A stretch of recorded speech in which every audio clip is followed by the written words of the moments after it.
Today the location of Fort Fizzle is a picnic area, and they have a very informative kiosk here explaining the entire episode of Fort Fizzle. The Nez Perce are coming down from Lolo Pass, the area that I've just come down following the Lolo Creek, and General Howard was able to get word ahead to the Missoula Fort, which was only established 3 weeks prior. So it had just been formed.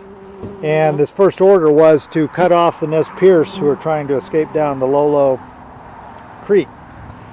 So General Ron, who was a Civil War veteran and in charge of Fort Missoula, he came over here and he figured this would be the best place to cut off the canyon. And so they actually dug trenches all through here along the canyon, and it's a complicated story, but Chief Joseph, Whitebird, and Looking Glass came to General Ron and they talked about the best way to proceed, and Ron said they had to lay down their arms. They said they would not lay down their rifles, and they just wanted to go peacefully, and if they were allowed to go peacefully through the Bitterroot Valley, they would not plunder anything or attack anyone. And while the soldiers disagreed with that proposal, there were 150 settlers who were also helping the soldiers, and they agreed with the proposal.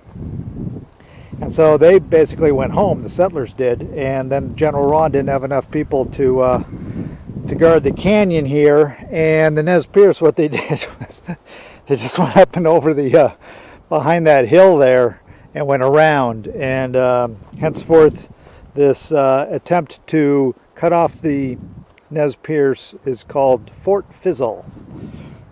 But it wasn't long before they did have serious battle at the Battle of Big Hole, and that's where I'm going to be heading, and that's going to be several days away.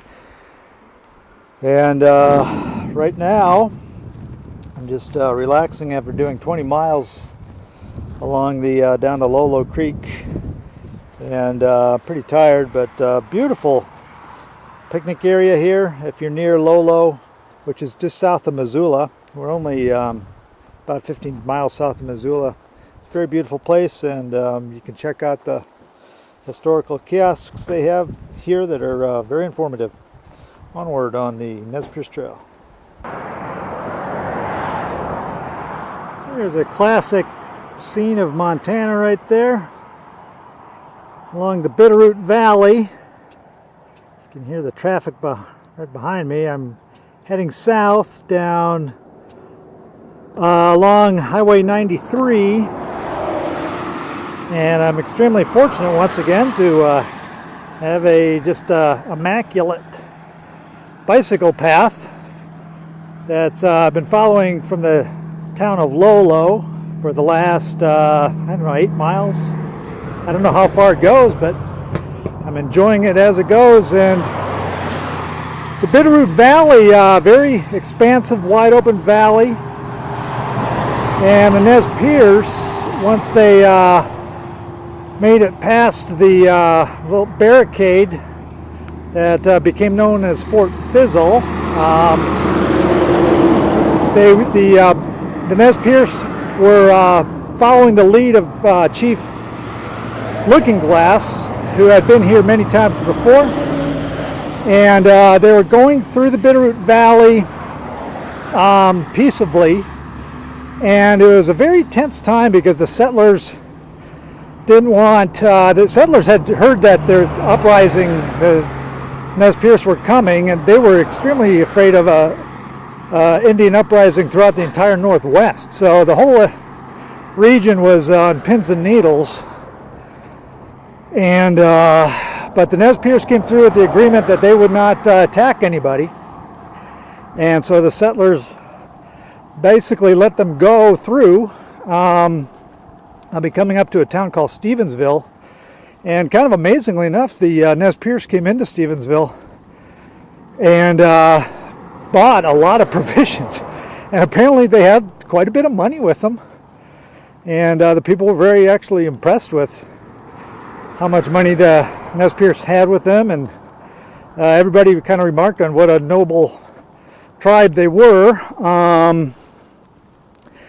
And the Nez Perce were getting the impression that the worst was over, that they were going to be able to go through to the buffalo country and just kind of hang out with the Crow Indians and live peaceably there, and then over time maybe go back to their homeland in the Northwest region. Now, an important fact I should bring up is that the Bitterroot Valley was the territory of the Flatheads Indians, and the Nez Perce got along with the Flatheads very well, but they were disappointed kind of disappointed from their perspective to find out that the Flatheads, many of the Flatheads had basically taken the side of the